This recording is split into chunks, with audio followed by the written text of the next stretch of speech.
En primer lugar, muchas gracias a Nuria de Miguel y a todos los amigos del Museo del Prado, porque han sido desde siempre, desde un primer momento, ha sido una institución desde el primer momento totalmente volcada en el apoyo y la ayuda necesaria en cualquier momento, en cualquier circunstancia, al Museo del Prado.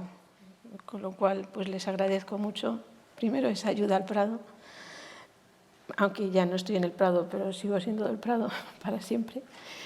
Y se lo agradezco muchísimo todo ese tiempo y les agradezco también que me hayan invitado, aunque la invitación ha sido terrible, porque bien, Francisco Calvo Serraller me quería mucho y tenía mucha confianza en mi conocimiento, pero ante Picasso me da la impresión de que debería de estar prohibido, que un 99% de la gente hablara de Picasso, y me incluyo. Es, creo que muy difícil hablar de una figura de ese calibre, de esa capacidad, que no tiene parangón con nadie en el mundo del arte. Muchas veces me he preguntado, y más ahora cuando he tenido que trabajar sobre él, si a Picasso le pasará como les ha pasado a todos los artistas que son famosos en su momento, como Miguel Ángel, pero a finales del siglo XVI Miguel Ángel ya no le consideraba a nadie como había sido a principios del siglo XVI, y hubo que esperar tiempo ya hasta casi el mundo moderno para que Miguel Ángel volviera a ser la figura que es.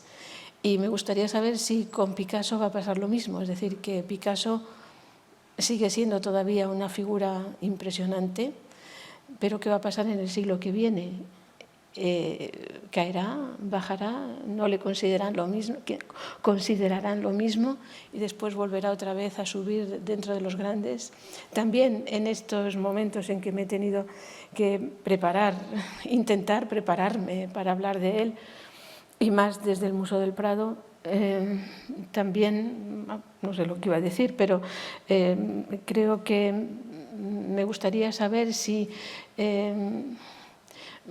seguirá siendo la figura que fue, lo que el Prado fue para él, lo que el Prado fue para Picasso. He tenido que hablar de ello justamente en estos días pasados, y es interesantísimo ver cómo Picasso está dentro del Museo del Prado, dentro de todas las obras, dentro de Velázquez y dentro de Goya, tal vez menos, pero está ahí en ese mundo.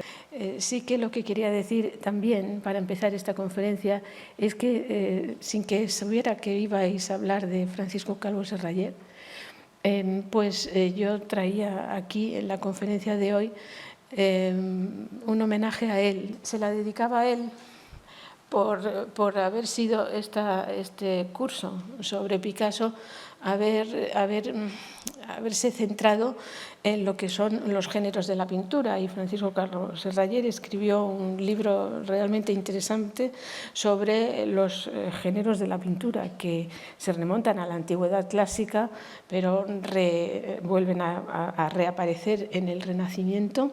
Estaba hablando de que se lo dedicaba para mí, Paco Calvo, porque justamente creo que en este año, en el mes de noviembre, se cumplen 5 años de su muerte, de su desaparición. Y como vamos a hablar de los géneros de la pintura, y él había escrito este libro que les digo, pues me parecía interesante dedicárselo a él. Uno de sus capítulos, en el capítulo 5, es donde él habla del paisaje.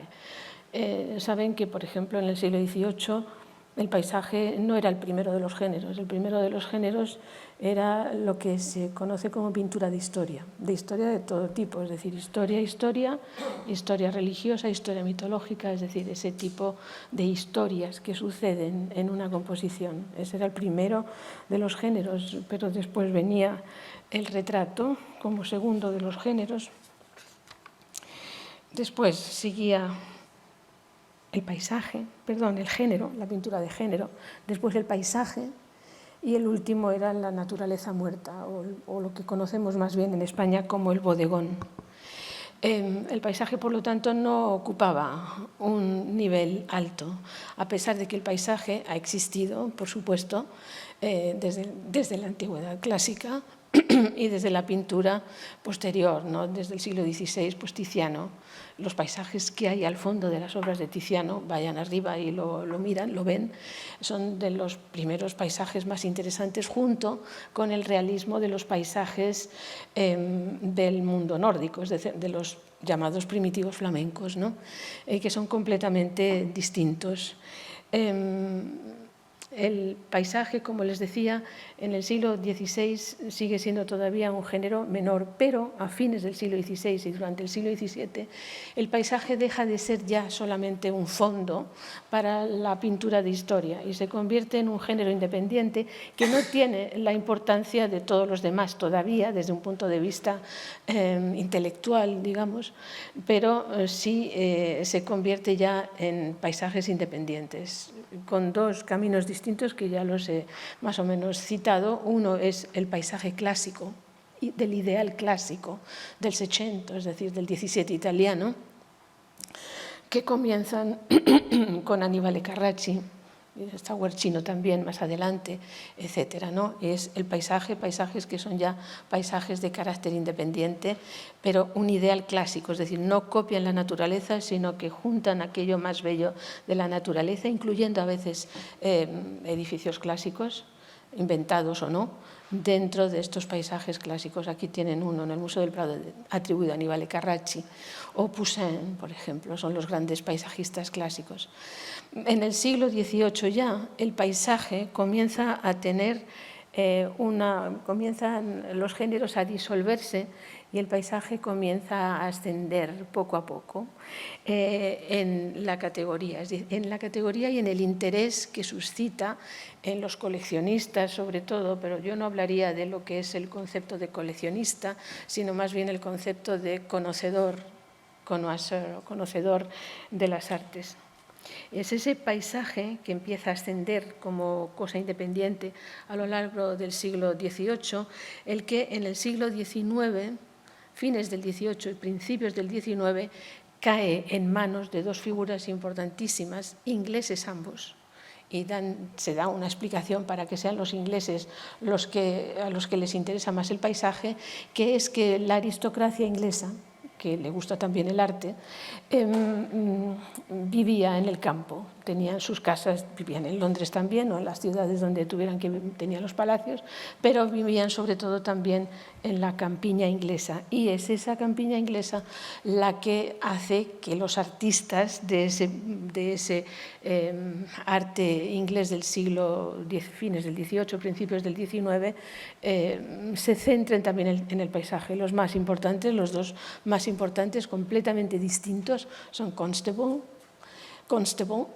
que más bien, digamos que surge de lo que sería el paisaje clásico ideal de Italia, y Turner, que es el paisajista moderno, el nuevo, el que lo cambia todo, el que entra ya en el siglo XX y hace un paisaje más directo y demás. Y son realmente estos artistas los que unifican también el paisaje, es decir, utilizan el clasicismo y el realismo de los nórdicos y meten de lleno el paisaje en el siglo XIX. Eso supone que los artistas del siglo XIX van a ser importantes. Vamos a ver, que esto se me cierra, perdonen ustedes. Los artistas del siglo XIX van a ser importantes. No he hablado de los artistas más que de Constable y de Turner como artistas del extranjero, sino de los artistas también españoles. Es decir, es importante en el mundo del siglo XIX los paisajistas españoles, ¿no?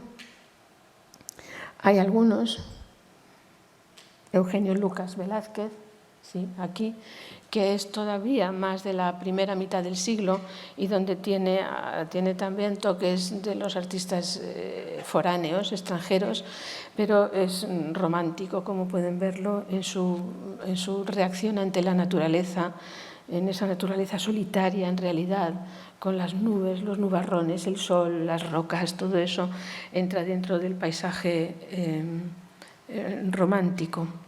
Pero también el segundo de los artistas españoles, y me refiero a ellos porque Picasso surge de esa corriente, sería Carlos de Haes. Carlos de Haes, o de Haes, es un pintor nacido en Bélgica que por la situación económica de sus padres, que vinieron a España y se instalaron en Málaga en un principio, se convierte en realidad en un paisajista español, ¿no? Y de él les he traído también algunos ejemplos, este que tienen aquí, Orillas del Manzanares, es una obra pues, de hacia 1870, me parece que es exactamente, y es la obra con la cual él entra en la Academia de San Fernando de Madrid como profesor de paisaje, de la clase de paisaje, que era ya una clase que se estudiaba independientemente de lo demás en la academia. Y de él he traído algunos ejemplos. Es una naturaleza cercana, directa, con elementos que son, por ejemplo, las lavanderas o los que están trabajando a orillas del río. Es decir, aparecen ya pequeñas figuras que nos dan idea de lo que está sucediendo. O este otro, cuando él, por cuestiones familiares, pierde a la mujer y a la niña que tenían, y es un momento desastroso en su vida, y viaja por el extranjero, viaja fuera, y tienen este otro paisaje del Delfinado en Francia, donde él trabaja haciendo paisajes de ese periodo, o este otro, que es muy, muy bello, de 1877, también de una zona francesa. Son paisajes, como ven, cercanos, miran a la realidad, no son ya el paisaje del ideal clásico del Seicento, como les había dicho, sino que son paisajes más naturalistas y más cercanos. Esto es lo que le interesa en realidad, o de donde nace Picasso. Y les he traído, para que lo vean, pues aquí. Esta es una de las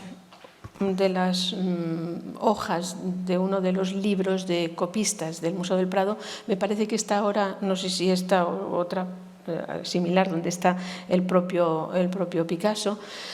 Les he traído una de ellas para que vean, están expuestas ahora en la exposición esta que hay de Picasso, de 2 cuadros de Picasso, me parece.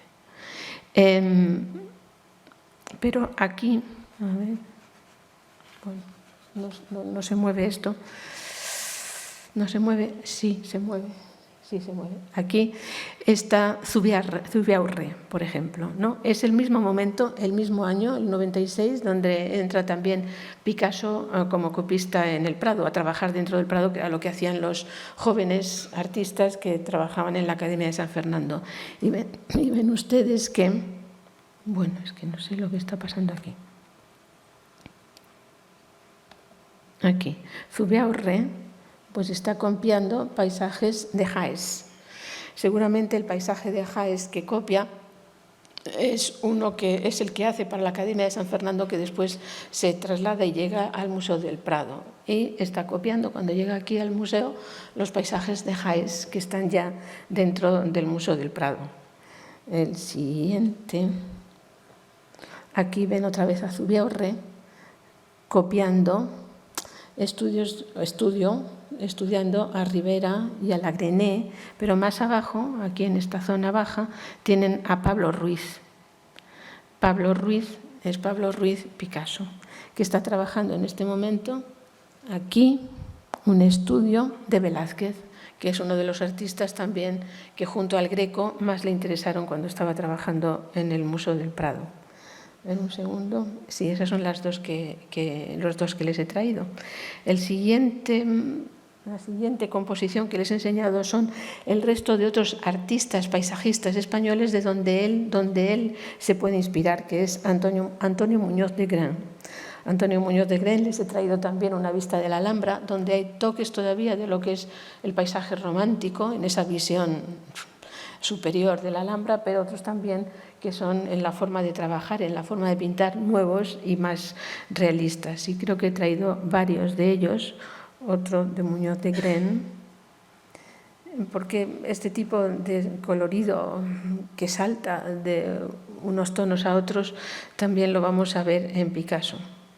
Está también este otro, también del propio Muñoz de Gran. Justamente Muñoz de Gran, saben que se va también a París, iba a vivir en París, y allí en 1904 hace una exposición con pintores españoles de paisaje en la cual incluyó 4 o 5 trabajos del propio pasteles, del propio Picasso, que no he logrado encontrar, pero que al parecer fueron bastante o sea, se fijaron en ellos y no les gustaron, atacaron bastante a Picasso por esos paisajes que había hecho, y que lo siento mucho, pero no he logrado localizarlo. Otros paisajistas donde también era el mundo en el que estaba este Picasso joven son Aureliano de Beruete, el padre, el que era pintor, no el hijo, que era historiador y fue director del Museo del Prado, y siempre le confunden. Los confunden a los dos, pero este es el padre. Y otra figura importante que tuvo que ver también con el propio Picasso sería Darío de Regoyos, del que les he traído también algunos ejemplos como este que son almendros en flor, o también un tipo de paisaje donde también Picasso va a intervenir un poco después, que son paisajes más de la realidad cotidiana, de algo que está sucediendo delante de ellos y que no había sucedido antes, como es el paso de un tren. Este otro también es de Darío de Regoyos, y creo que se puede ver perfectamente aquí también esta idea de el modernismo, la modernidad del tren y la procesión de flagelantes que pasa por la parte baja, ¿no? En ese contraste, que es también algo en que los artistas de este periodo, algunos de ellos, perdonen ustedes, pero es que no puedo tocar esto, algunos de ellos pues trabajan también en ese momento. Vamos a ver. Picasso, saben que nace en 1881, creo, ¿no? 82, 81, ¿no? Desde un primer momento, hijo también de un artista que o vio que Picasso era bueno en lo que iba haciendo de pequeño, o bien fue también el influjo del padre que le obligó a pintar y a estudiar desde un primer momento, pues Picasso desde muy pronto empieza a hacer cosas interesantes. Pero a mí lo que más me ha interesado para mí de esta conferencia es ver los avances del artista, cómo avanza dentro de su carrera, de su forma de pintar. Tienen aquí un pequeño dibujo de un cuaderno de apuntes que está en el Museo de Barcelona, en el Museo Picasso de Barcelona, de los que él dejó allí, de toda la increíble donación que hizo Picasso al Museo de Barcelona, y ven lo que tiene mucho interés, y es que en esta composición pues hay figuras como este, bueno, no sé por qué no así aquí, esta figura que está con un arco de flechas, ¿no?, que es como una figura que copia algo o bien un estudio de anatomía, otro conjunto que hay por esta zona de aquí, y entre medias, primero borrones, que él está viendo a ver qué está haciendo, ¿no?, cabezas, incluso caricaturescas, y dos paisajes de una gran belleza y rapidez. Este no es un dibujo de los más tempranos que tiene, pero es todavía un dibujo del siglo XIX. Es increíble cuando pensamos que Picasso es un artista del siglo XIX, es decir, un artista que nace en el siglo XIX y que todavía en nuestros momentos, es decir, en el siglo XXI, sigue teniendo una fuerza y una capacidad de mover a los artistas actuales, a los jóvenes actuales. Les he traído algunos dibujos de estos primerísimos años de un Picasso que todavía no sabía cómo firmarse. Él se firma P. Ruiz o Pablo Ruiz, como lo tienen aquí en la parte baja. Y este dibujito pequeño es un dibujo muy temprano, es un dibujo donde Picasso tiene todavía 12, 14 años, ¿no? Es una casa campestre, pero miren sobre todo la fuerza de las pinceladas, ¿no? Eso, para hacerlo de esa forma tan económica y tan rápida y tan perfecta, indica ya un artista potente, un artista que no es lo normal de conseguir en estos primeros años. Miren también la casa y la luz, es decir, la luz y la sombra. Y hay cosas todavía ingenuas. Por ejemplo, esta figurita que va andando, pues es todavía una figurita que no es una figurita realista, sino que es todavía como juvenil, de un artista que es casi un niño. La siguiente, aquí, no, este es otro también de este mismo momento, es decir, él hace dentro de todas las cosas que se conservan de ese periodo, entre las cuales están estudios de copias de obras de la antigüedad, como el torso de Belvedere, ¿no? Y algunas otras, copiadas de láminas. Aparte de todo eso, que es lo que su padre le indica que debe de hacer, pues él está haciendo este tipo de composiciones. Y estos paisajes que son realmente increíbles ya, ¿no? O sea, esa fuerza de la pincelada, el cambio perfecto de la luminosidad y del colorido. Y estamos viendo, por ejemplo, que quizá sabía ya o había visto o le habían indicado que Carlos de Haes había hecho cosas como estas justamente unos años antes. Esto es de 1872 y Picasso lo está haciendo, esos cuadros, 2 cuadritos que les he enseñado, pues en 1894, muy pronto. Pero ven que es la idea esta de esto es unos tejares en la montaña del Príncipe Pío, en las afueras de Madrid, ¿no? Una zona por lo alto de lo que ahora es la Plaza de España, pero que ya pues, ha desaparecido.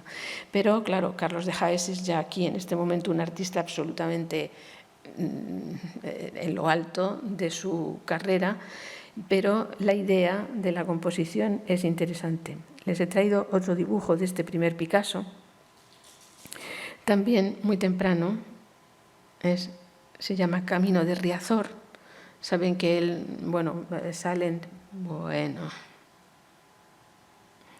están primero en Málaga, después el padre se marcha a La Coruña y viven allí casi 10 años, y esto todavía es de ese primer momento, y luego vuelven otra vez a Málaga, y de Málaga ya se van a Barcelona, que es donde empieza a trabajar. Este Camino de Riazor es de 1894, es decir, muy temprano. Pero también en estos años, pues fíjense lo que hace ya aquí, cuando está todavía en esos primeros momentos en Málaga, pero son composiciones realistas, y además está con un grupo de estudiantes, de artistas muy jóvenes, que están todos ellos juntos, y cuando llega, sobre todo en el momento en que llega a Barcelona, aquí tenemos otra composición de ese periodo, esta, por ejemplo, Isidro Nonell, Joaquín Mills, Ricardo Canals, Ramón Pichot, Adrià Gual, Julio Vilamitjana. Son un grupo de jóvenes que rechazan lo que está haciendo la academia y que se dedican a pintar al aire libre, cosa que hasta ese momento no habían hecho. Es decir, habían copiado siempre cosas de las obras que había en los museos, como hemos visto hacer ahí, ese que estaba trabajando con Picasso. Pero aquí empiezan ya a salir al exterior y a copiar del exterior. Y este es ese momento, este primer cuadrito, que son estos primeros cuadritos de Picasso, no llegan ni siquiera a 20 centímetros. Son obras de un tamaño realmente pequeño. Les voy a pasar un poquito más rápido porque si no, no llegamos. Estos son las montañas, lo que es el Montserrat, pero dentro de lo que era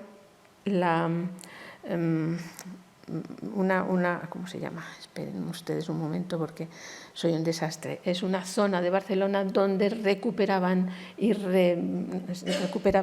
lo que había, lo que había en los alrededores. Esta es Montserrat y ven, es también una obra de un pequeño formato, pero ven siempre esa fuerza increíble, esa variedad de las tonalidades y del colorido que es fundamental en Picasso. También en este momento él hace, como este otro de aquí, los tejados de Barcelona. Es decir, para él es difícil, como lo ha dicho ya aquí al hablar en el primer momento, es difícil de diferenciar lo que se conocía como paisaje, que era la vista de la naturaleza, o lo que era la vista de la ciudad. Los detalles de las ciudades, para ellos ya se funde y es lo mismo. Es decir, no son como Canaletto o Guardi, que se dedican solamente a vistas de ciudades, sino que en este momento también el paisaje tomado de la naturaleza, inventado incluso, o la vista de la ciudad, es ya lo mismo. Es decir, forma parte de la misma visión. En este periodo, aquí, a continuación, esto es todavía del año 95, esta vista de los tejados de Barcelona, es cuando Picasso viene a Madrid. Viene a Madrid, a la Academia de San Fernando, viene también promocionado por su padre, que es amigo de algunos de los académicos que hay en ese momento, y con los que habla y con los que se cartea para saber cómo está yendo el trabajo de Picasso. Y de este momento madrileño pues hay algunas composiciones, por ejemplo, esta, que es una vista del Retiro,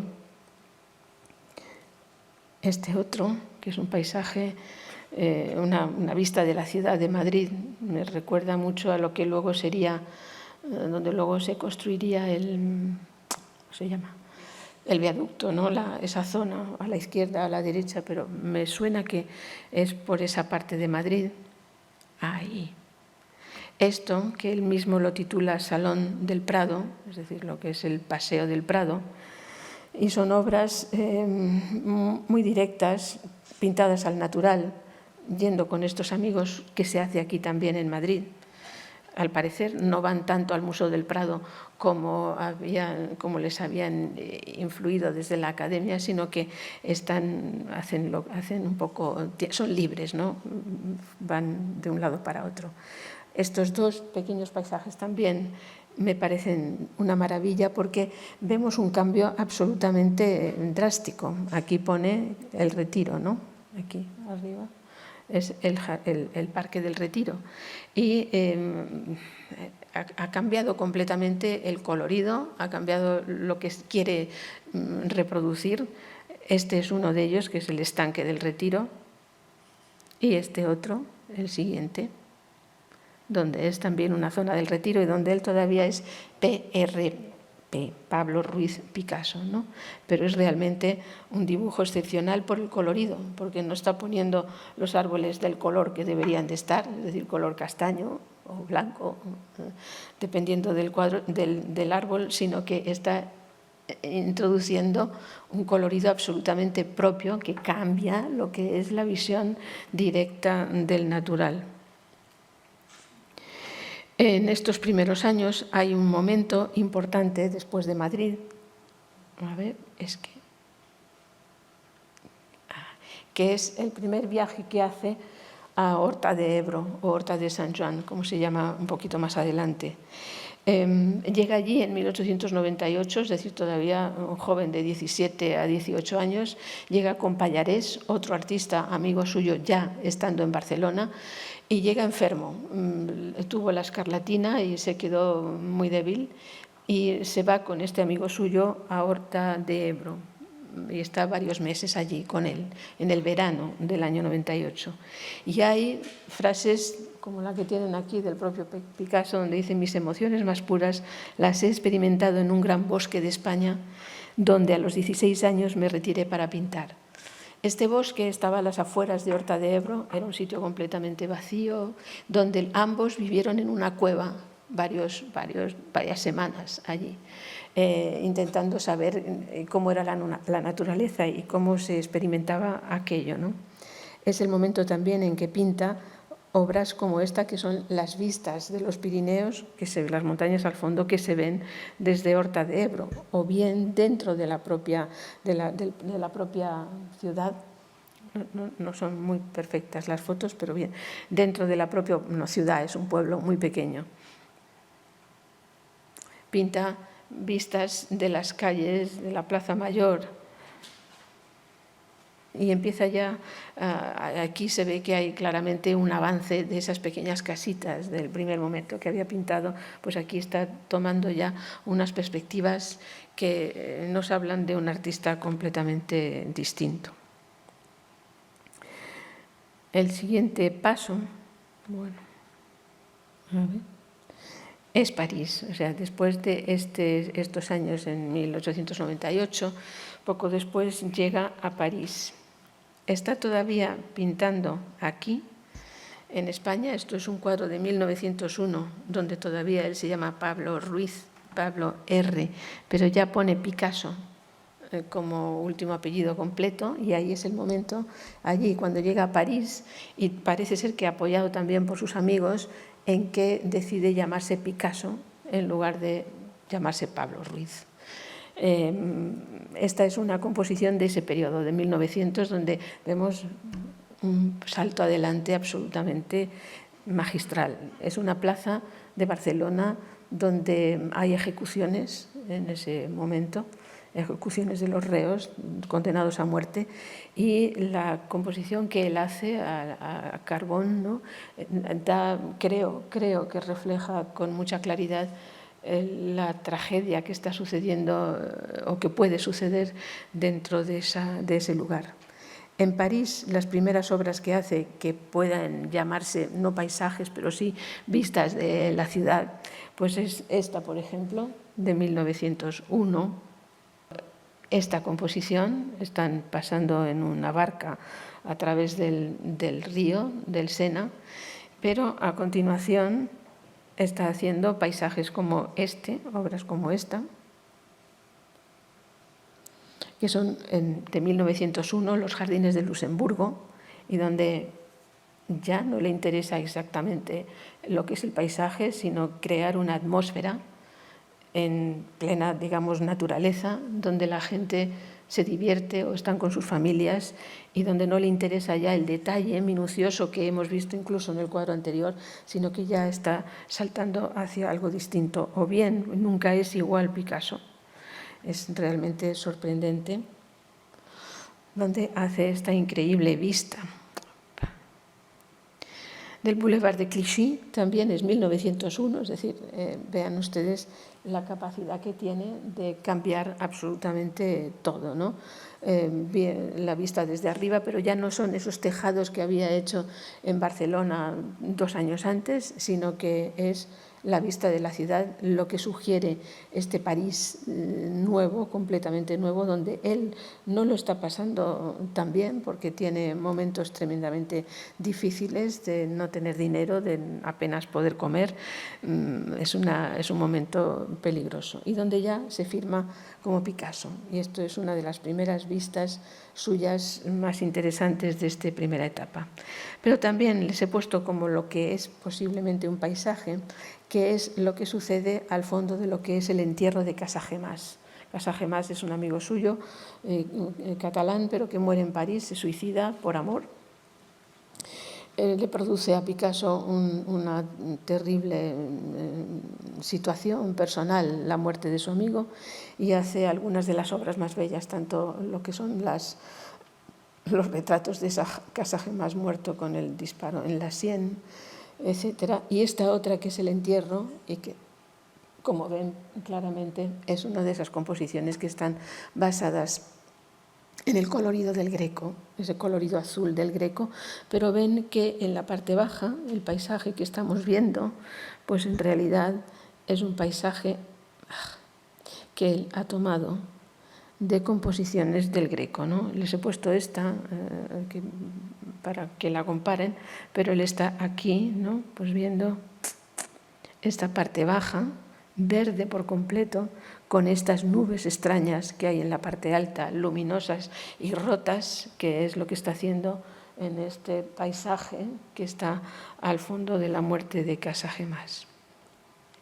Después de este primer periodo en París, Picasso vuelve un tiempo otra vez a Barcelona y allí de ahí también sigue pintando paisajes, a pesar de que lo suyo, realmente Picasso, no es un paisajista en absoluto. Es decir, él no hubiera sido nunca profesor de paisaje en la Real Academia de San Fernando, no, para nada. Él es un artista que su centro es el ser humano, las relaciones de unos con otros, las figuras solas, el retrato, el ser humano. Dentro de eso, él hace otro tipo de cosas, como hemos visto también, ¿no? La naturaleza muerta, el paisaje, etcétera, pero eso no es lo suyo. Pero sí que hay en este primer momento, en estos primeros años que vuelve otra vez a Barcelona, este tipo de composiciones que tienen que ver todavía con la idea del periodo azul, y estos son también los tejados desde su casa. Es decir, tampoco le importa tanto estar haciendo un tipo de composiciones rebuscadas, ¿no?, como hemos visto hacer a los paisajistas del siglo XIX anteriores, ¿no?, que buscan los detalles, aquellos que son los más interesantes. Para Picasso todo es interesante y todo puede ser interesante hacia nosotros. Es decir, hacia quien está viendo esto, esta composición le puede enviar un mensaje que es completamente nuevo, personal e incluso brutal, para utilizar una palabra que, viniendo desde el extranjero, he visto que utiliza ahora mismo todo el mundo en Madrid, en España. Brutal, espectacular, brutal. El siguiente también es parecido, es el mismo momento, pero está haciéndolo en otro momento del día, y empieza a pintar el siguiente paso, que está también hecho en Barcelona. Es esta increíble composición hecha a lápiz, que creo que al no haber encontrado esos paisajes de 1904 que le había pedido Leisa Mifren para su exposición, pero este tipo de paisaje seguramente era bastante parecido a los paisajes estos que no he logrado localizar con pastel, que fue una técnica. Bueno, Picasso empleó todas las técnicas pictóricas posibles y escultóricas, pero el pastel es una de las que emplea a lo largo de toda su vida.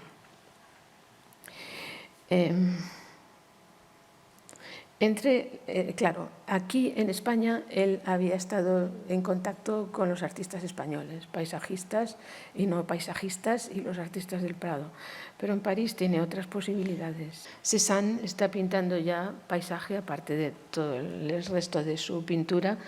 Les he puesto otro fondo distinto para que no crean que es Picasso.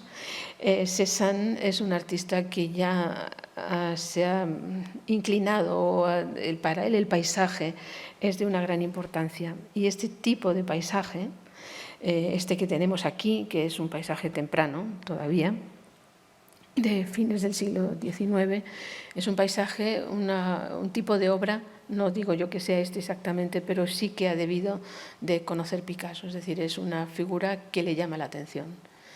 Picasso, como decía él mismo, un buen artista copia, un gran artista roba. Pues Picasso roba, pero sus robos son excepcionales, es decir, sus robos convierten su pintura en algo muchísimo mejor que aquello que ha robado, ¿no? Incluso aunque Cézanne es un gran paisajista, evidentemente, pero aquí también es otra obra de Cézanne, y están viendo o van a ver cómo Picasso en este momento ve otro tipo de composiciones que son las que le van llevando adelante en su camino. Esto también es Cézanne en estos primeros momentos. Y ven aquí la siguiente, esta composición de Picasso en 1906, es decir, cuando ya ha tenido que conocer composiciones, evidentemente composiciones de Cézanne, y es un paisaje en ese pequeño pueblo de los alrededores que se llama Gossol. y donde él lo atraviesa y pasa unos días por allí. Cuando viaja desde París con Fernand, paran en esta ciudad y hace este tipo de composiciones o este tipo de paisajes realmente increíble. Por supuesto, en Cézanne no existe esta luz que es la luz nuestra, tanto si es por la parte de Cataluña como si es más al sur. Es una luz excepcional, la luz española, y eso se aprecia muy bien en estas composiciones de Picasso, que él rehace. Por ejemplo, esta otra también, creo que es bastante interesante, es también otro paisaje de Gossol en 1906 y es un tipo de paisajismo que en mi opinión supera, no por la luz española, es un tipo de paisajismo que supera o avanza rápidamente en aquello que estaba haciendo y que había visto él de Cézanne. Utiliza este tipo de composición para utilizarlo como fondo de paisaje de obras como esta, que es exactamente del mismo momento de las Demoiselles d'Avignon, que son los segadores, ¿no? Y donde aparecen las figuras de los segadores y los animales. Perdón, aquí incluso es muy curioso cómo reinterpreta la figura del toro aquí, que nos va a recordar el toro y el caballo en el Guernica, muchos años después, ¿no? Pero ven como este tipo de paisaje del fondo es un paisaje completamente nuevo, basado en lo que ha estado haciendo hasta ese momento y rompiéndolo de una forma que no se ha hecho hasta entonces. Creo que la conferenciante anterior también había puesto esta composición, utilizando, en donde es el mismo periodo, es 1907 también, en donde Picasso utiliza la visión de la naturaleza de un árbol en este momento y donde avanza en ese camino, por supuesto, de la abstracción que supone el cubismo, ¿no? Es una figura, una obra solamente de un árbol, pero realmente magnífica, nueva por completo. Nadie hasta ese momento ha hecho nada parecido, como tampoco en esta otra que a mí incluso, bueno, me gusta más. Es esta composición también de este mismo momento. Es un paisaje con dos figuras de 1907, o sea, de este mismo momento también. Ven aquí las dos figuras que están, bueno, creo que se ven, ¿no? Aquí los dos en primer término, y que va a ser también uno de los temas que él va a utilizar en obras posteriores, ¿no? Las dos figuras dentro o fuera, en una sala o en el paisaje, pero que va a ser uno de los temas recurrentes de Picasso. Este para mí es uno de esos cuadros que en realidad me gustaría tener. El colorido tan exacto y tan breve, es decir, es rojizo, castaño rojizo y verde, y no hay más, y un poco de gris. Y con eso ha hecho una composición que nos remueve por dentro, ¿no? En lo que es la naturaleza, pero en lo que es la naturaleza con las dos personas que están allí dentro, que están en ese espacio. Este otro también es de este mismo periodo, esta composición es también de estos mismos años. A ver, sí, es del 1908, es decir, es justamente este periodo que precede al periodo del cubismo, digamos, más extremo, analítico. Y es también una composición donde vean que apenas hay color, es decir, nos da la impresión de que estamos en plena naturaleza llena de color, pero sin embargo no hay más que dos colores, el verde con varias facetas y el castaño con varias facetas, y no hay otra cosa. Eso realmente es en donde reside el genio, donde reside una figura que es completamente excepcional, que los demás no son capaces de alcanzar, no pueden. Es inútil, no van a poder llegar a eso. Justo en este momento, el siguiente el siguiente paso en el paisaje es la segunda estancia en Horta de Ebro, Horta de Sant Joan, en 1909. Ya había estado allí en esa primera etapa anterior, 3 años o unos años antes, cuando estaba enfermo, había estado enfermo, y hace sobre todo las vistas de la ciudad, pero en esta segunda estancia en Horta de Ebro todo cambia y sus paisajes son ya absolutamente nuevos. Son esta serie que les voy a pasar también con una cierta rapidez. Son estos paisajes, no sé cómo llamarlo, cómo definirlo, ¿no? Pero donde está el cubismo allí detrás. Son los años, es el año 1909, donde pasa varios meses allí y donde, como les enseñaba antes, él dice que, no sé si era este el que les había puesto, todo lo que él había aprendido en la vida lo había aprendido en Horta de Ebro. Eso es interesante, porque por supuesto no es verdad, ¿no? Pero sí es verdad si él lo siente de esa forma. Yo creo que todos nosotros en nuestras vidas tenemos momentos en los cuales pensamos que allí lo hemos aprendido todo, ¿no? Y es curioso que él diga eso de Horta de Ebro, porque a partir de ahí, de nuevo, su carrera, su vida, su obra cambia completamente. Les voy a pasar los otros paisajes de Horta de Ebro, que no están, creo que no hay ninguno en España, ninguno en el Museo de Picasso, de Picasso de Barcelona, están todos fuera y bien repartidos porque son sus primeras obras absolutamente mágicas, realmente increíbles.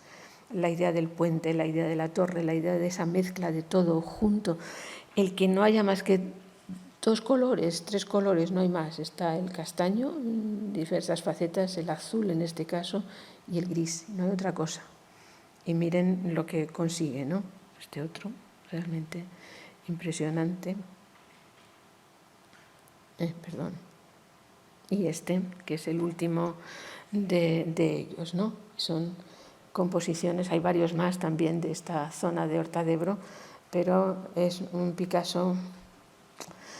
Es que realmente no sé cómo definirlo, no soy capaz de definirlo, no llego a la categoría de los historiadores que pueden hablar de Picasso, que son poquísimos. Aquí también no es Horta de Ebro, pero surge de este periodo de Horta de Ebro, es este otro paisaje que durante un tiempo, el tiempo del cubismo más extremo, es por donde va a seguir Picasso. Miren siempre esto que les estoy diciendo de la escasez de color, es decir, 2 colores, 3 colores, no hay más. Y sin embargo nos da la impresión por toda esa faceta de la luz y de la sombra que estamos realmente no ya solamente en un paisaje terrenal, sino en un paisaje espiritual, o por no utilizar esa palabra, un paisaje intelectual. Antes, en la lección anterior, alguien preguntó sobre Picasso y las matemáticas. Yo creo que Picasso, con la única persona con la que podía entenderse era con Einstein, en este mismo momento, además, en que Einstein empezaba, ¿no? Porque es una forma en que también, me gusta decirlo y lo digo siempre, se demuestra que no solamente Picasso, sino el resto de los grandes artistas son personajes excepcionales en su inteligencia y en sus capacidades. Hay una tendencia a hablar del arte y de los artistas como personajes poco interesantes, divertidos, no divertidos como personas, sino que en realidad no les importa lo que están haciendo, lo hacen sin querer y además no quiere decir nada lo que pintan. Eso es con lo que yo me he encontrado continuamente a lo largo de toda mi vida cuando hablo con alguien, e incluso con historiadores de arte, no solamente con alguienes por ahí, sino con historiadores de arte donde tienen esta idea de los artistas, ideas de que son personas que trabajan sin saber lo que están haciendo, que pintan sin saber qué es lo que quieren pintar. Y sin embargo, aquí en estas composiciones de Picasso vemos que es completamente lo opuesto. Es decir, yo creo que Picasso era, bueno, no lo creo, Picasso era un genio, ¿no? Entonces, el genio como tal es capaz de hacer estas composiciones donde están las matemáticas, la ciencia, la filosofía, etcétera, allí dentro. Este es un paso adelante en este periodo del cubismo, paisaje con carteles, de 1912, en donde varía también, cambia también esta capacidad. 3 años después, o 4 años después, cuando está en Juan Lepin, el que es en 1920, vuelve de nuevo a dar un paso en otro sentido y hacer este otro tipo de paisajes, este otro tipo de composiciones. Como les digo, no es lo suyo. Picasso no es un paisajista y en este momento está haciendo, en los años 20, otro tipo de composiciones absolutamente magistrales que llevan en el camino del clasicismo, justo en el decenio siguiente. Pero, sin embargo, él hace también determinados paisajes que son de este tipo, o este otro, lo voy a ir pasando, o este que me parece absolutamente magistral. En realidad no soy capaz de decir qué está sucediendo aquí, qué pasa, ¿no? ¿Qué es lo que está sucediendo? Hay una tormenta, es lo que está viendo Picasso a través de su cabeza, es decir, el arco iris es algo sustancial desde los inicios de la humanidad, ¿no? Y aparece aquí en esta composición de Picasso que, por supuesto, también me gustaría tener. Les voy a pasar, sí, me gustaría tenerlo todo. Les voy a pasar también ahora algunos otros paisajes de este periodo para que vean que es que no hay forma de encajarle en un determinado estilo, en una determinada técnica, sino que está cambiando continuamente, cambia a saltos, hace cosas nuevas sin parar. Y aquí vamos a pasar unos años después, estamos ya justamente 10 años después de los anteriores, en 1940, 30-40, en esos años él ha estado haciendo, bueno, pues toda la serie del Minotauro, etcétera, todo eso, y ha llegado la guerra civil, ha sido director del Museo del Prado. Según una de sus frases últimas, dijo: yo sigo siendo director porque nadie me ha cesado, o sea que seguía siendo director del Prado incluso a su muerte, ¿no? Y me parece muy bien. Esta es una composición de 1940 y este otro paisaje también es de los que más me interesan a mí. Es de 1943, justo de este periodo de los años 40, y es una vista de la plaza de Le Vert Galant de París, en donde que hace también varias. Cuando él hace una cosa, hace 3 o 4 más distintas por completo, porque es el momento en que está interesado en eso. Y esta composición es también una composición, en mi opinión, de las más extraordinarias, de las más interesantes del Picasso paisajista. Sobre todo, una de las cosas que más me interesan, ahora habiéndolo vuelto a ver, es que nada en esta composición, ni siquiera en lo que sugiere una casa al fondo o en lo que sugiere una escultura en el centro, una estatua de bronce en el centro, o ni siquiera los árboles, tienen el menor detalle de realismo, ¿no? O sea, no podemos, extraídos de aquí, no sabemos lo que son. Y, sin embargo, si pensamos en ello, creo que vemos un paso adelante, profundo, de lo que es con lo que nos encontramos cuando nosotros mismos o nosotras mismas entramos en un jardín. Tanto si es el Retiro, como el Parque del Oeste, como Le Vert Galant en París. No estamos viendo, o por lo menos yo no lo veo, un paisaje exacto de árboles, de flores, de setos en el camino, sino que yo estoy viendo esto. Es decir, esto me produce más la sensación de estar entrando en un jardín o en una plaza ajardinada. Aquí también les he traído otra serie de me parece que son 2 o 3 composiciones donde Picasso pinta París. Es una visión a lo lejos de Notre Dame, con uno de los puentes sobre el Sena, completamente distinto de aquel primer paisaje de 1901, nada más llegar a París, donde iba la gente en la barcaza cruzando el Sena. Es completamente distinto y es un paisaje sorprendente, una vista de la ciudad absolutamente sorprendente. Voy a pasarles esto porque también es un paso adelante. Miren que este ya es del 1954, es otra vista más del mismo sitio, es decir, una vista más de París, al fondo con Notre Dame, delante con uno de los puentes, y ha cambiado completamente lo que estaba haciendo hasta ese momento.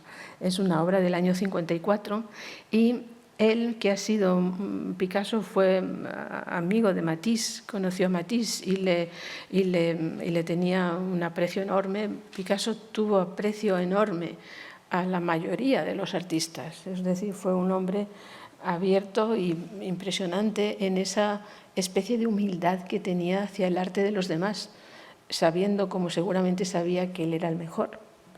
Pero hay una composición de Matisse, esta, muy temprana, por supuesto, es de 1914, porque luego les voy a poner también una cosa de Matisse más moderna en relación con Picasso, pero hay determinados aspectos en esta obra de Matisse, como es la abstracción que hay, la sencillez en la composición, el colorido, que hay también como una relación con la obra de Picasso.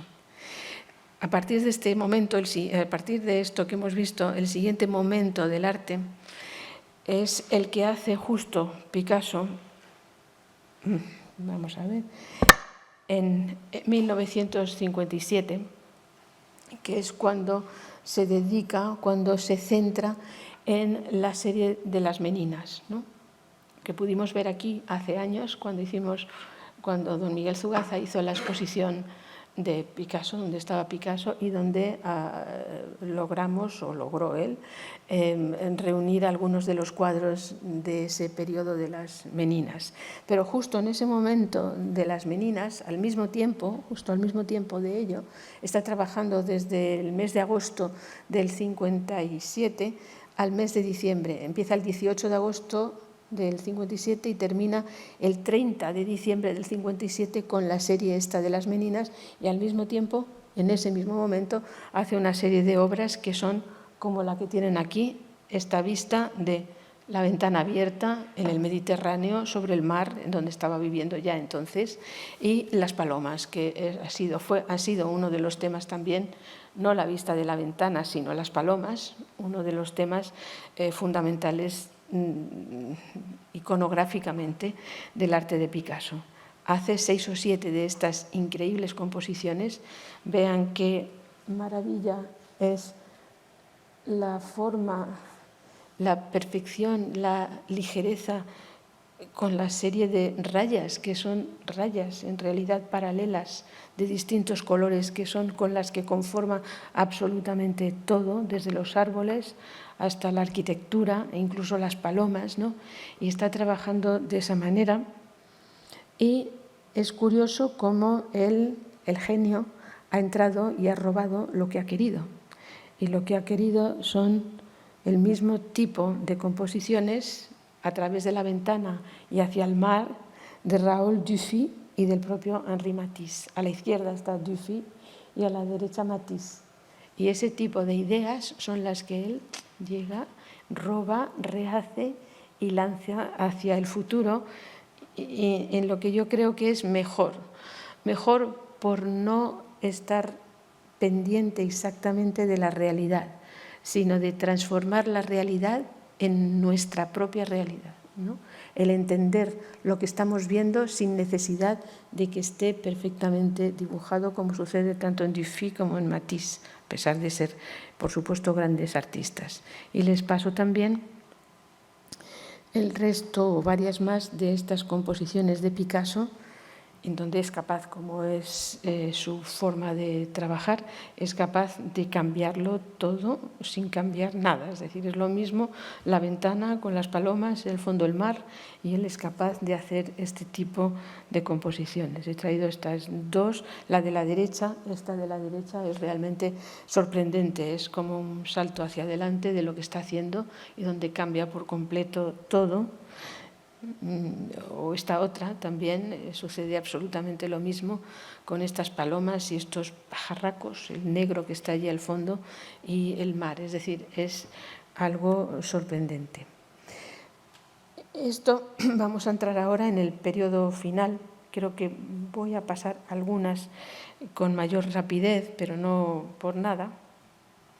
Son estas composiciones, que es la Bahía de Cannes, son 1958, es decir, al año siguiente de esos paisajes de ventanales que hemos visto. Él está también viviendo, como saben, allí al sur de Francia, y hace estas composiciones que van ya camino de su última etapa. Sigan viendo que su colorido es mínimo, es decir, blanco, azul y verde. No utiliza nada más, ¿no? E incluso cuando estamos delante y algunos toques de rojo, cuando estamos viendo estas composiciones, nos parece que estamos ante un paisaje real y no necesita más. Y no hay abstracción en absoluto, es realidad, pero una realidad superior. Es que no sé cómo explicarlo porque yo no soy Paco Calvo y no soy una filósofa y no sé expresarme de otra manera, ¿no? Ante esa composición, esta no me gusta tanto, la voy a pasar más rápida, pero esta es una obra también de este mismo momento, de los mismos años, finales de los 50, en donde aparece un tipo de escena distinta, es decir, no está el mar al fondo, no está la claridad del paisaje, sino que es el humo de las grandes ciudades como un paso adelante hacia la situación en la que nos vamos a encontrar pronto.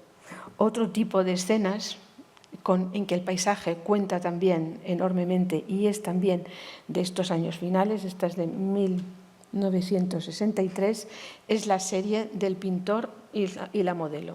Es una serie que Picasso empieza a hacer en estos años con numerosas composiciones en las que siempre, no repite, pero en las que siempre utiliza este tema del pintor y la modelo, en donde he leído en los días en que me he estado preparando estas conferencias en que he tenido que hablar de Picasso, en donde al parecer él no es que haga un homenaje, sino que piensa en su padre pintando ante el caballete.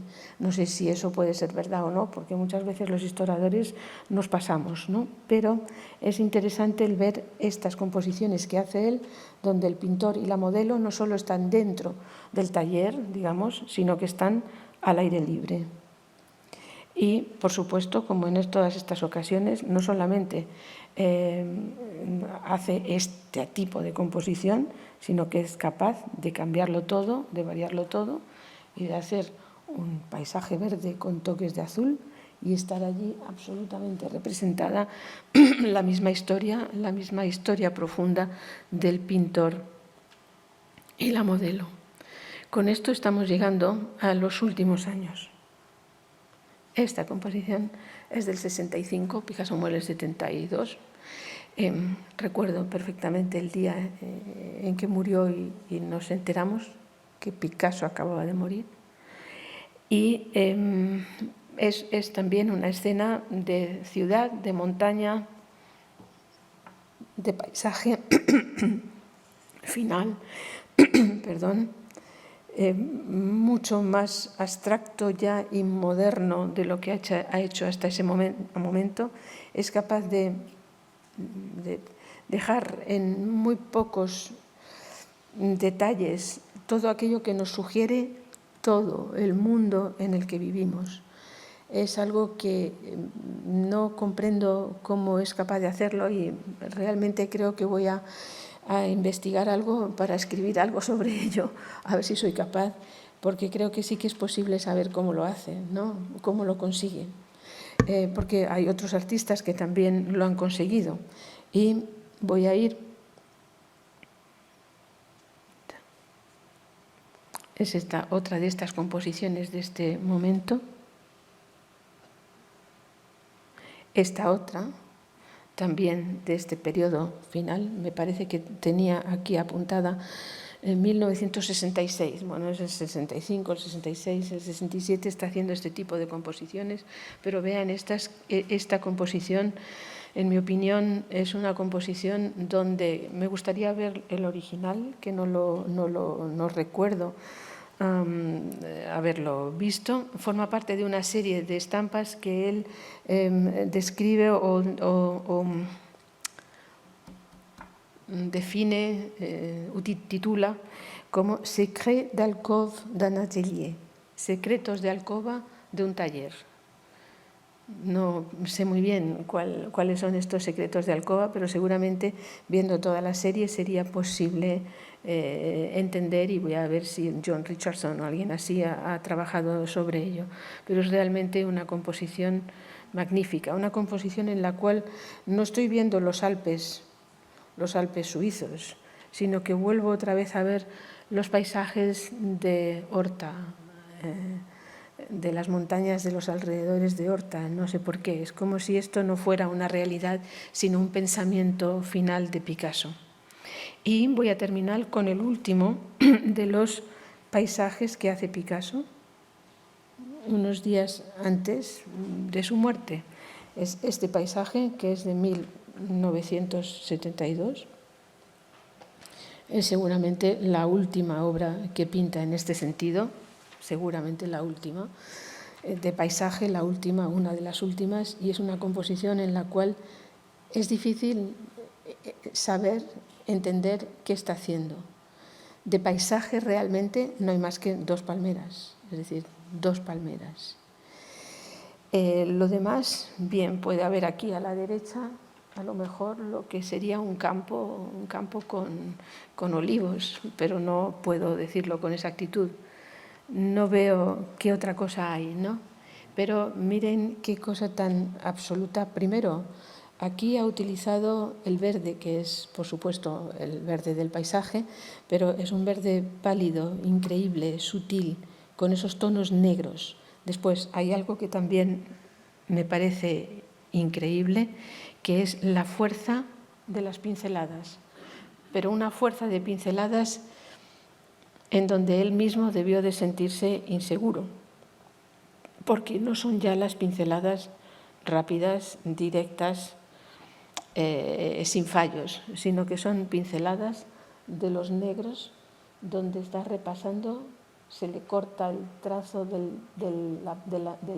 pincel, vuelve otra vez a comenzarlo, y sin embargo todo ello tiene la misma capacidad, tiene la misma fuerza, la misma capacidad de sus composiciones. Este paisaje, bueno, otra de las cosas absolutamente mágicas de esta composición es la extracción de las hojas de las palmeras, ¿no? De la palmera, sobre todo de la palmera grande de la parte izquierda, más que de las otras más pequeñas, ¿no?